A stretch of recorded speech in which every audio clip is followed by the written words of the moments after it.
Today on Mother Mayhem.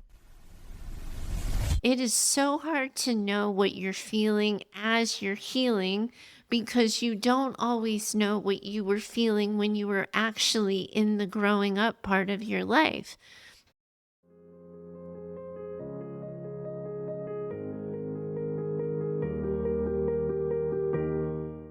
Welcome back to Mother Mayhem, the podcast for daughters of narcissistic and emotionally limited mothers. I'm your host, Heather Gray.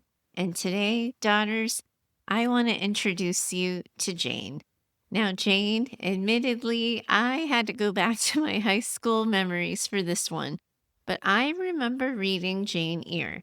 My stepmother really loved the old literature, so when I was assigned it for school, I, of course, was determined to hate it on principle. But also, I ended up really coming to love Jane. My 16-year-old wise ass self related to her. She was raised by a resentful aunt, and well, I could relate to being resented for existing. And Jane, I know you have felt that same way before. So here's your story, and I'm going to find you on the other side. Hi, Heather. First of all, I want to thank you for your podcast. Just listening to the first episode had me in tears. I've never felt more seen until now. Admittedly, I've been listening for the last several months, but have to take breaks when it feels heavy, so I've not listened to every episode yet.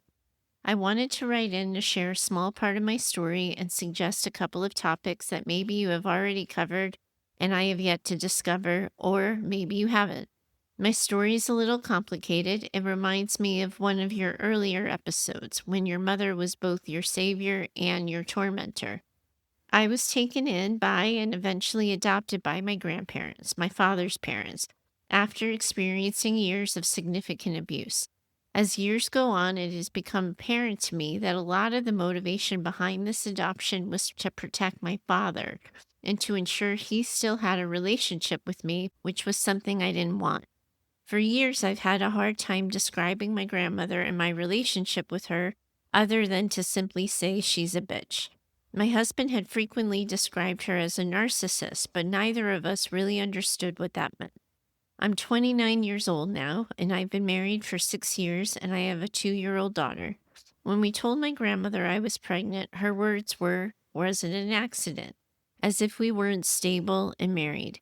She caused me lots of stress planning a baby shower for me and didn't bring a gift because we were rocky on the day of the shower. Our relationship was full of her making special events for me about her and her ridiculous requests. I always ended up upset, then her upset at me for being ungrateful. We went over how we wanted to handle visitors in the hospital once the baby was born, time after time after time. And my husband was great giving updates throughout the labor.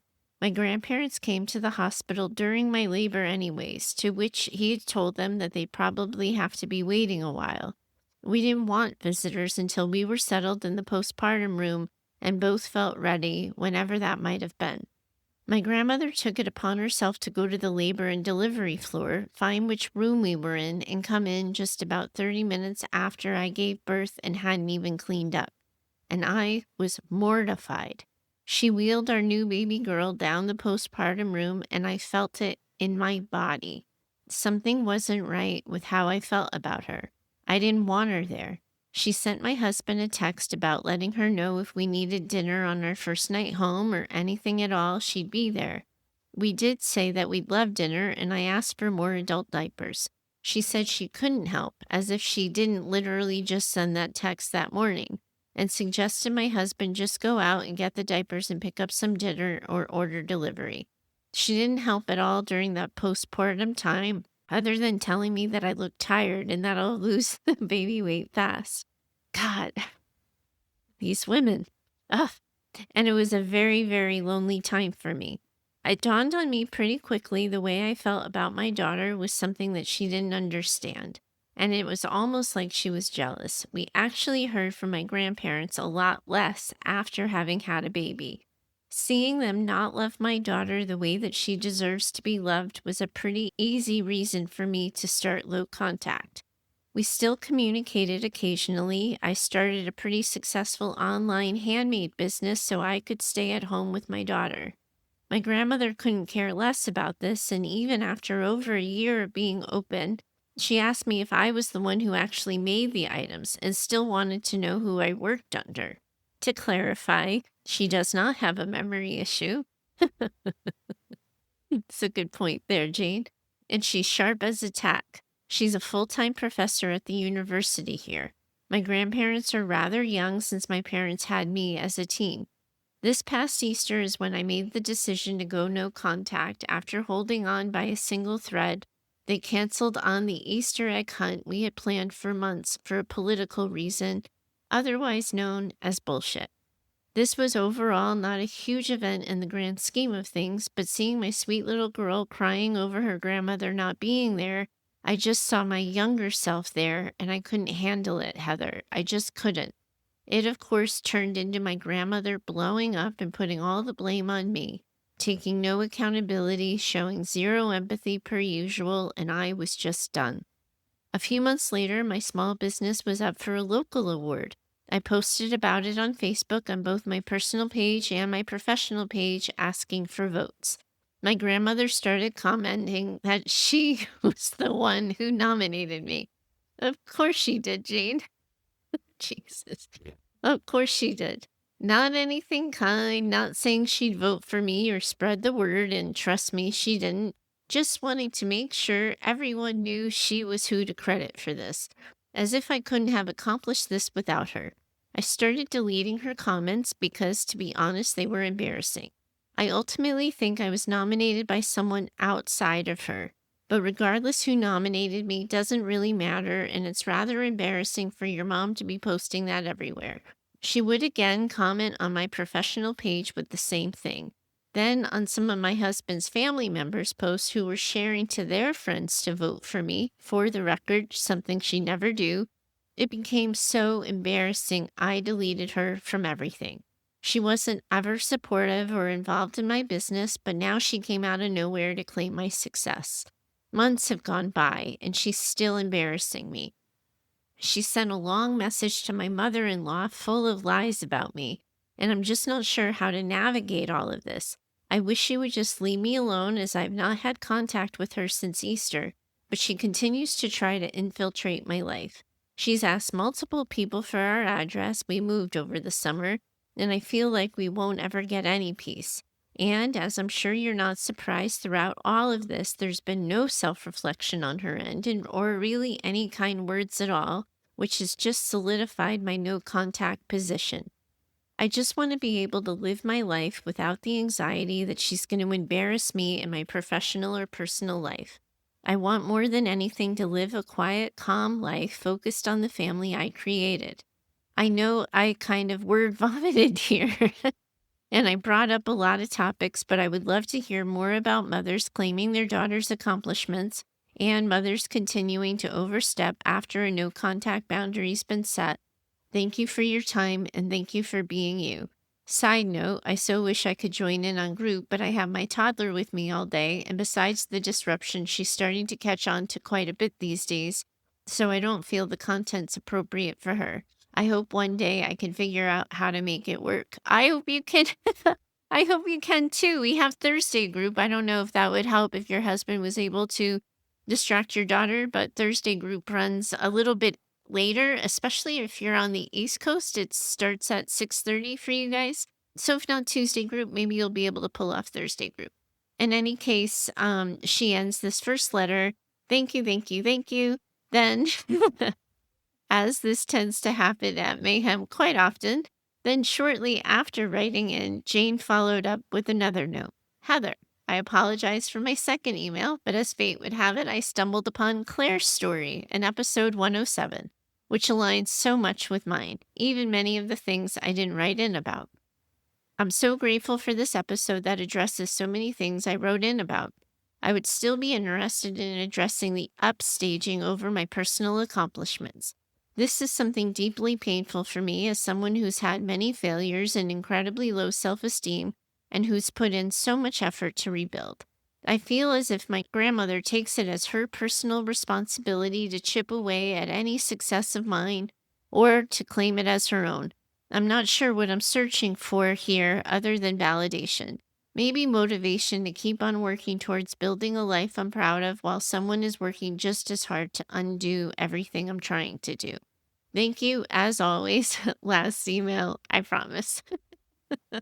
Oh, Jane, how wonderful when timing works out that way, right? When you just stumble upon the thing you needed to hear, the moment you needed to hear it. And I really hope that this episode and my response to everything you shared does the same thing for you. So, Jane, your story for sure has some pretty significant layers to it. And I want you to know that I see you and Mayhem sees you in each one of them. And it's clear that you've been living with a lot of pain, and so much of your story is cutting right into that core daughter experience. You're talking about what happens when the people who are supposed to care for you not only hurt you, but then they later try to claim you, your wins, your accomplishments, and even your lives. Jane, your grandmother may have, quote unquote, raised you. And I say that with every air quote imaginable, but she's also harmed you. And I can hear how she broke your heart, how she created so much confusion for you, and even how, after trying to remove her from your life, she's continuing to intrude, to upstage, and she's inserting herself into all of these places where she simply isn't welcome. And as we know, and as it goes, unfortunately, this also ends up being a shared daughter experience. So, as you're listening, I really hope you can feel this community of women around the world who are in this with you, and you can remind yourself a little bit that they're in it with you too, and that your story feels familiar to them, and that they see you and they believe you. Because here's the thing, your story is going to resonate and connect with so many of the women listening. So, the first thing we need to tackle together is this dynamic that exists between you and your grandmother. So, technically, on paper and on paper only, she saved you, but she didn't actually save you in any way. She did it to save your father's connection to you, and that wasn't even something you wanted. So, you grew up with this expectation to be grateful for something you didn't even end up wanting. And this wasn't a rescue. So your whole childhood ended up going along or feeling like it was going along with the lie, because your supposed saviors were actually new abusers for you. And that is a gut punch, and it hurts and it lands. We have talked about how so many of you daughters are going to have trauma stacked on top of each other. And it doesn't get easier to talk about, it doesn't get easier to hear about, and it certainly doesn't get easier to live with. But I do think and do believe that if we just lay it out there, if we put the pieces out there, they become less overwhelming to us and less scary. So I don't say that your abuse was piled on top of abuse to beat you over the head with your own trauma that you already know about, but more so you make sense to me. Because here's the thing, Jane, they starved you emotionally and they hurt you. And none of that has anything to do with safety, and it ends up having everything to do with performance. They were performing parenting on the outside without actually parenting anything worth a damn on the inside. And as a result, I imagine you grew up feeling as if nothing was real. And I could also place a bet that it was hard to know and understand what felt true, like true in your bones, but also what was feeling true for you in the moment. And you weren't being protected, Jane. You were being positioned like a chess piece. And I want to name that really clearly for you so that where there's these places in your life and in your story and in your experience where you might be feeling a little bit disconnected, I'm hoping by naming your experience and reflecting it back to you that you're going to start to feel more connected to yourself and more validated. Because when you grow up in the way that you did is a total setup to fail. And that setup happened and started on day one because there's so much confusion and gaslighting and the rewriting of your whole entire narrative, that figuring out like what's real and what's true and what you need feels really impossible because the rules keep changing on you. And you guys have heard me talk a lot about this on the show about giving yourself permission to feel your feelings when there is so much lived experience of being confused about your feelings. It is so hard to know what you're feeling as you're healing because you don't always know what you were feeling when you were actually in the growing up part of your life. Because when you grow up in that kind of setup, the idea that your saviors are your tormentors, that you're being set up to fail, that they rescued you only to hurt you again, you live in this weird, mixed up, jumbled up confusion that like blends gratitude with resentment and betrayal, and it all gets tangled in this knot. Am I actually thankful? Should I be thankful? Am I angry? Am I hurt? And the answer to some of this is yes, maybe sometimes, but maybe not all at once, or maybe yes, or maybe no. And that is why it ends up feeling so messy to explain. And this is the part that a lot of people don't see. That's the way that that whole savior tormentor dynamic ends up twisting everything on its side. When the person who hurts you is also the person you're told to thank, your nervous system ends up learning to pair danger with attachment. Love starts to feel like you're walking through this minefield. Every step starts to feel like you have to calculate it, like you have to plan it, and that every breath or movement has to be so careful. And you're never quite sure which version of the person you're going to get, the one who rescues you or the one who ruins you. And so, as a result, you end up adapting. You become watchful, you get compliant, you're presenting as grateful even when you're scared.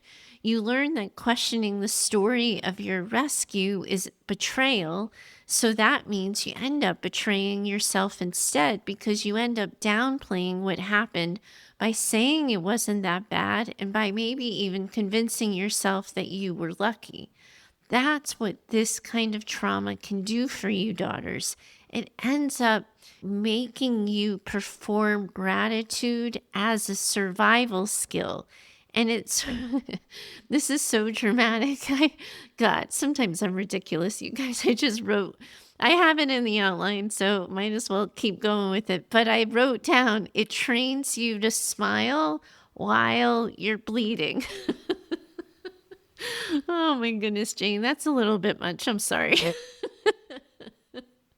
But anyway, we'll continue. So, this is actually what I need you to hear. You didn't misread your life. You were raised inside of a story that was never actually true. And your body's confusion is the evidence of that. It isn't actually the problem. And the work right now isn't even to fix that confusion. It's to unlearn the performance part and to increase your confidence in listening to your own body so you can learn to trust your own reactions to things. And then you'll be able to make decisions from a place of more confidence rather than from that conditioned fear. And now, if we fast forward a little bit into your adulthood here with your baby shower and the birth of your little girl, as many times as I say it on the show, right, guys? It never gets old. Nothing makes a narcissist like a wedding, a funeral, a birth, or some other significant event. Jane, your grandmother was so horrid to you and your little family. She was so incredibly invasive and entitled. both what she did at the hospital and the way she questioned you at the shower. It's just awful. And there's nothing very grandmotherly about any of it. All of it was about intrusion, control, entitlement. And here's what we know: your body knew the truth the whole time. Your body knew the truth before your brain and your heart had a chance of catching up.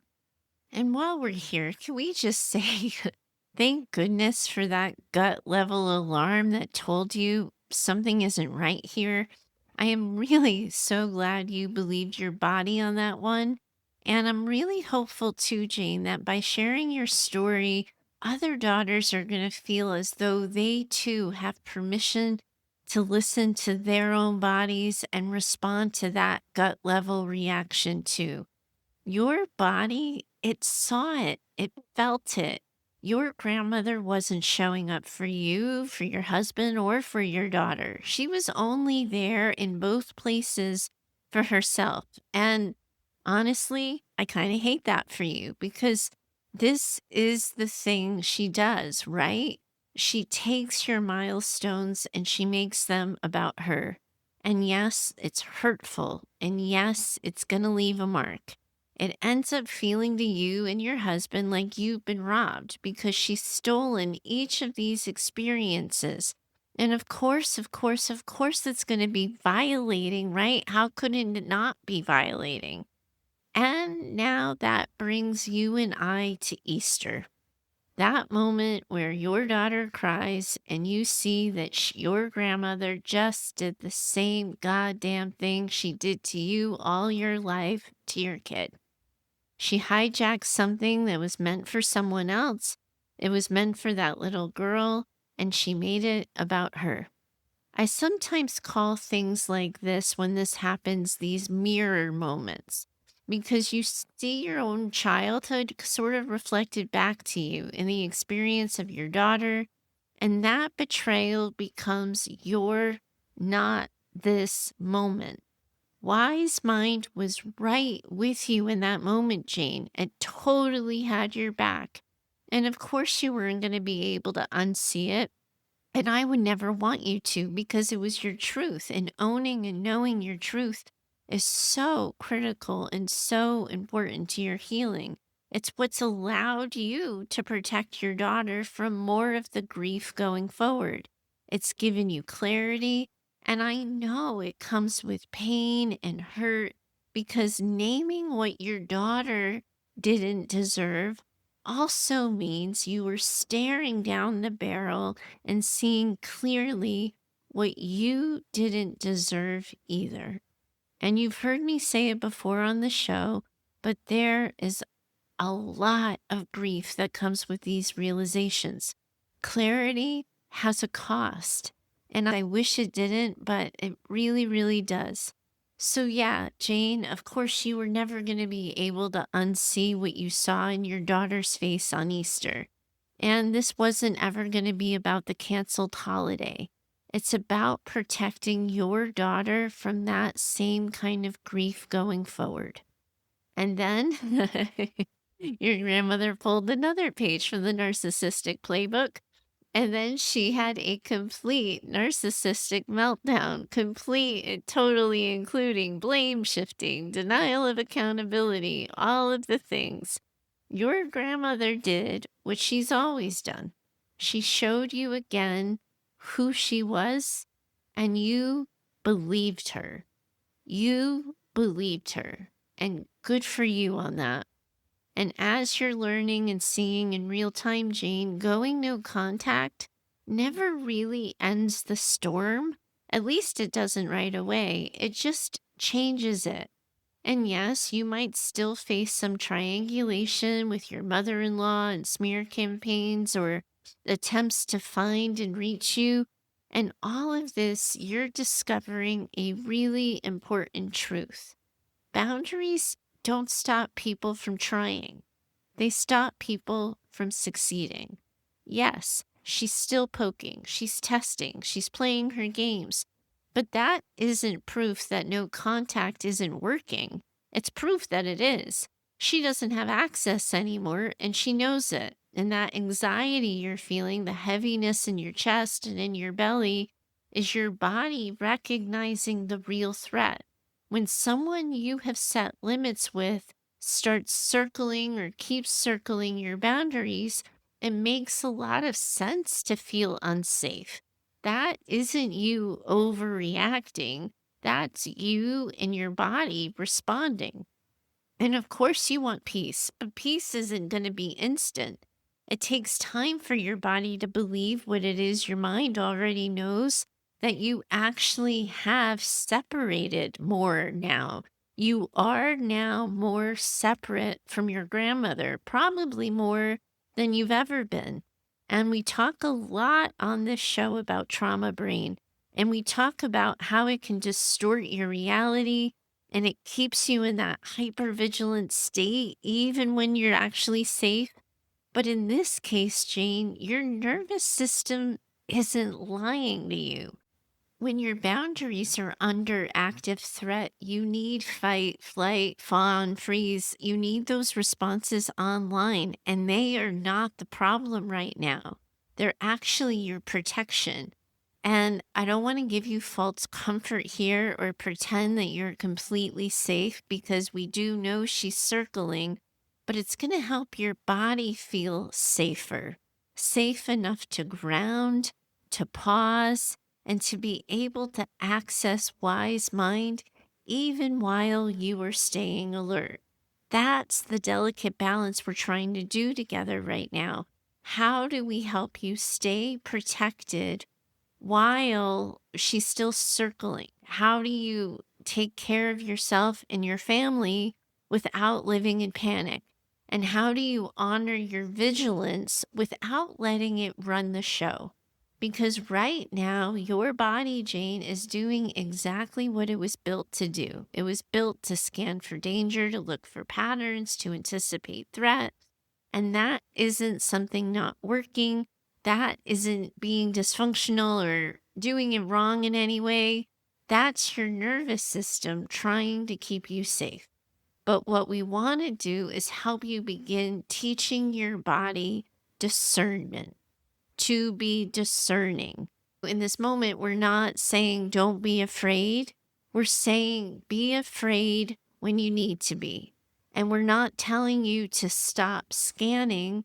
We're saying know when to stop. That's the practice of wise mind. And that's where your protection and your peace start to be able to live together a little bit better. And as we move forward, I want to help you keep one question really close to you. Am I responding to what's happening right now?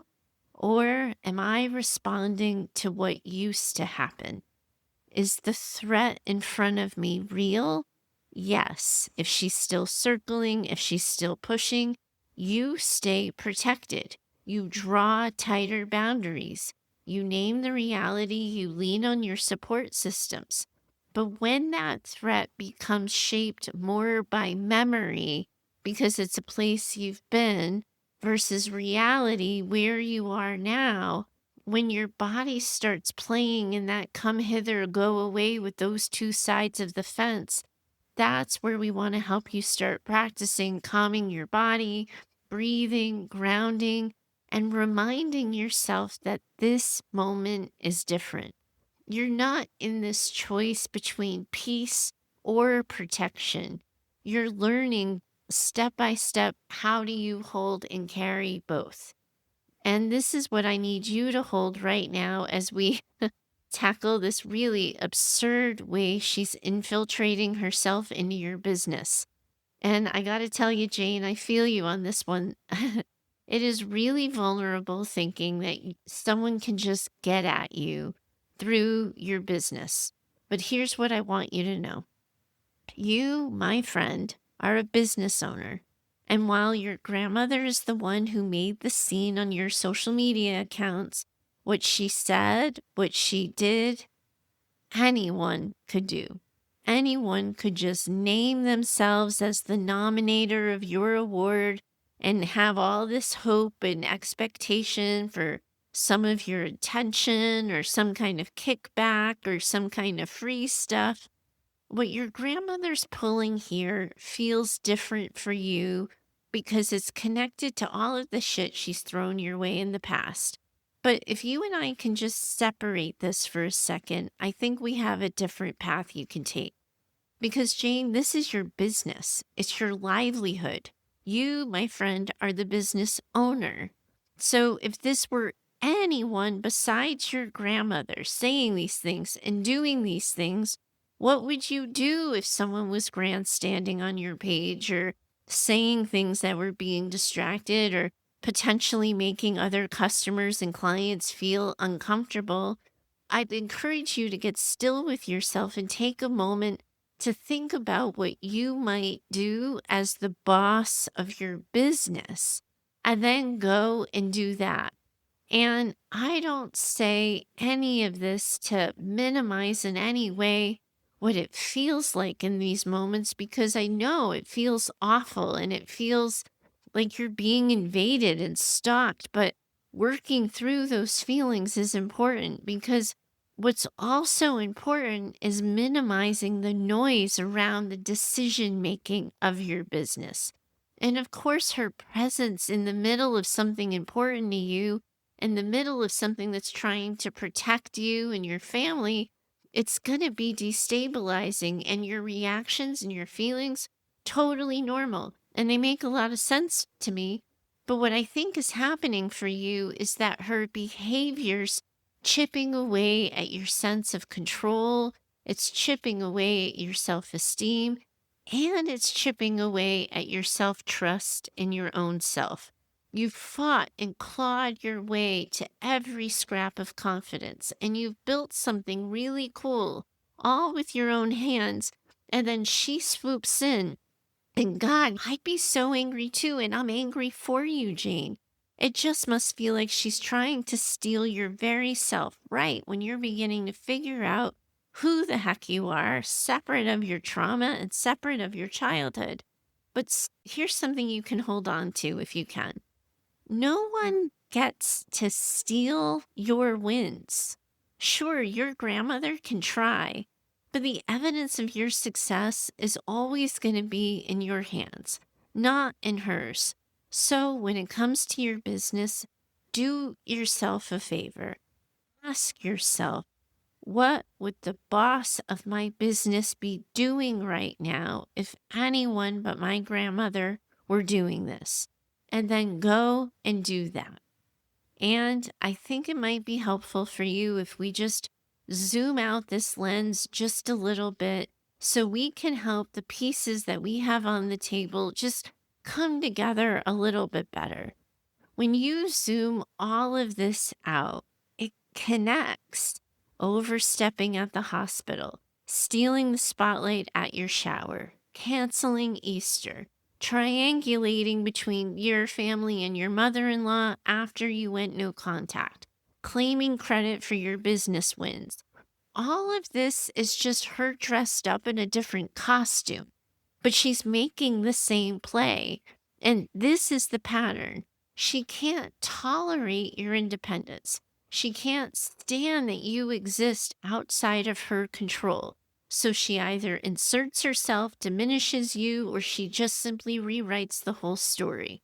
And daughters, when you all see that pattern, the question isn't, why is she doing this? The question becomes, how am I going to live free from this? And this is where that psychobabble term you've been hearing me talk about comes into play. The word we're talking about here is integration. And again, as a reminder, you're going to hear me talking about it for the next couple of weeks. It comes up in the next couple of episodes.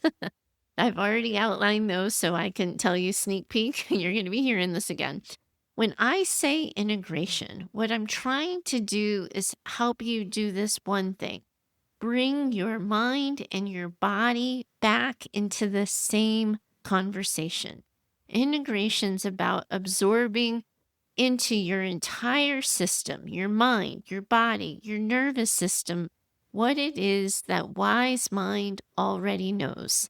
Integration is when your insight stops being something you understand in your head or in theory, it's something that stops living outside yourself, and it starts becoming something you can believe in your bones. It's the moment your body begins to agree with your truth. Integration's what happens when your nervous system catches up to the healing you've done.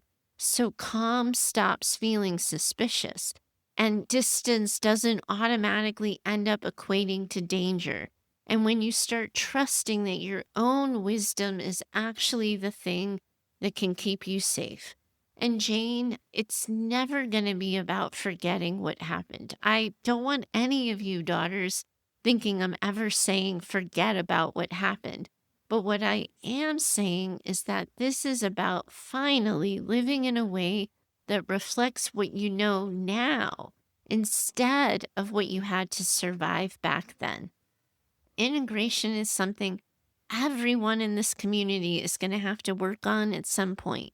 And if you're in the early stages of trauma healing right now, which means you're still feeling deeply dysregulated, or you're just starting to understand and learn about narcissism and you're just finding your footing, your nervous system isn't going to be ready for integration yet.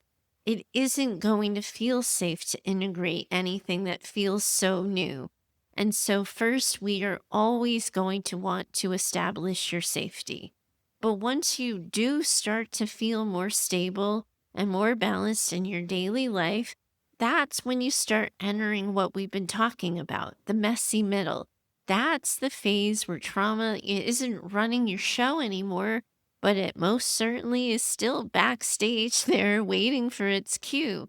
Integration's how we keep your instincts in check by helping your mind, your body, your nervous system absorb what it is that your wise mind has been telling you. And that is how we get your past to stop calling all the shots. So, if you don't mind, I'd like to walk you through some exercises that can help you with this integration part of healing. First step, we're going to anchor your experience into evidence. This can look like keeping a record of your wins, writing them down, saving a screenshot, holding the receipt, so to speak. Not to prove anything to her, but to stop yourself from being able to gaslight yourself anytime she tries to claim what isn't hers or anytime she pulls any kind of narcissistic move. Then we also want to work with you to name the pattern. Call it out, name it. This isn't her pride in me. This is her claiming credit and trying to steal my success and my joy. Naming the behavior is going to give you clarity, and it takes any shame that doesn't belong there, that was never yours to carry, and it removes it from your shoulders. And then, because we know she's circling around, we're going to have to reframe her persistence. We have to start reframing that circling thing she's doing. So when she keeps poking at no contact, I want you to remember something really important and say this to yourself. She isn't succeeding. She's escalating because the boundary is holding. And then you've heard me talk about this one on the show a lot too. This becomes about reclaiming the joy of sharing because it's so tempting to stop talking, Jane. When you know that someone's looking and watching and circling, it's so easy to stop sharing and telling people about who you are, what you do, or how you move through the world. But don't stop sharing your wins just because she's trying to upstage them. Share them with the people who are going to celebrate you. Post them, talk about them, and then reclaim and get back into the habit of celebrating yourself. And then you're already doing this one. You are modeling something different for your kid. Your daughter doesn't need a grandmother who chips away at her accomplishments. She needs that mother that you are, who's saying, "This is mine. I worked hard for it, and I'm proud of it." That's what you're doing for your daughter. And business owner to business owner, let me just say this. Anytime we put ourselves out there, we build something, lead something, or dare greatly, someone's going to be sitting in the cheap seats with something to say. They'll critique, question, mock, or even silently circle and stare. They'll try to make you smaller because it's easier to throw stones from the sidelines than step into the arena themselves. But as Brene and Teddy Roosevelt both reminded us, unless they're in the ring getting their asses kicked too, their opinion simply doesn't count. Jane, you're not imagining any of this.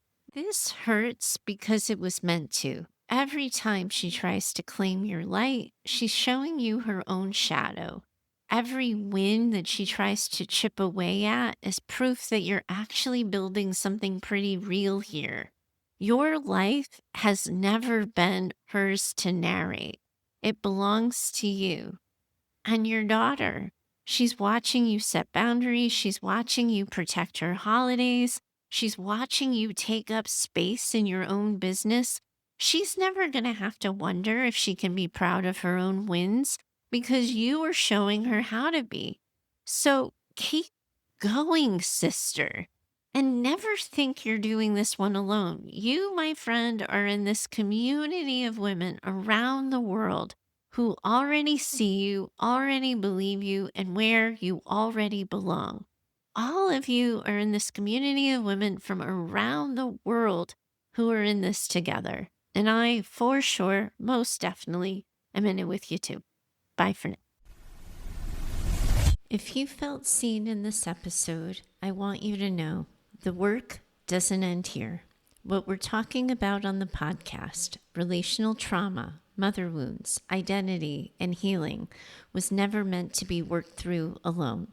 That's why I've built an entire ecosystem of support around Mother Mayhem, and you can now find all of it over at mayhemdaughters.com.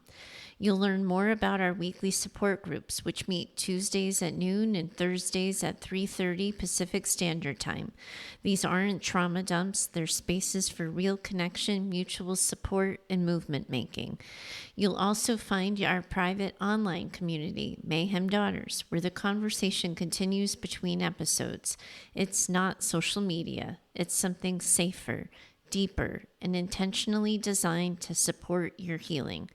And if you're not quite ready to share in a group but want my eyes on your story, I offer one-on-one Mayhem consultations as well. You can learn more about all of it over at mayhemdaughters.com. If this show has helped you and you want to help keep it ad-free, you can do that through the sponsor link on the website. But I also want to be clear. If you're already a member of group in the community or you've worked with me one-on-one, you are already supporting the show. There's nothing more I'm asking of you. If you have a story or reflection of your own, I'd love to hear it. You can send a message or a voice note of 10 minutes or less to heather@mayhemdaughters.com. There's no mayhem without your stories or your questions. And if you know another woman who needs this conversation in her life, please share the show with her. Your reviews and social shares make a real difference, and I hope you'll consider doing so. And lastly, a heartfelt thank you to Heather Clark for editing the show. She's been in it with me since 2016 and somehow always knows what I meant to say, even when I don't quite say it right. This isn't just a show, it's a community, and you're already a part of it. I'm so glad to have you in it with me.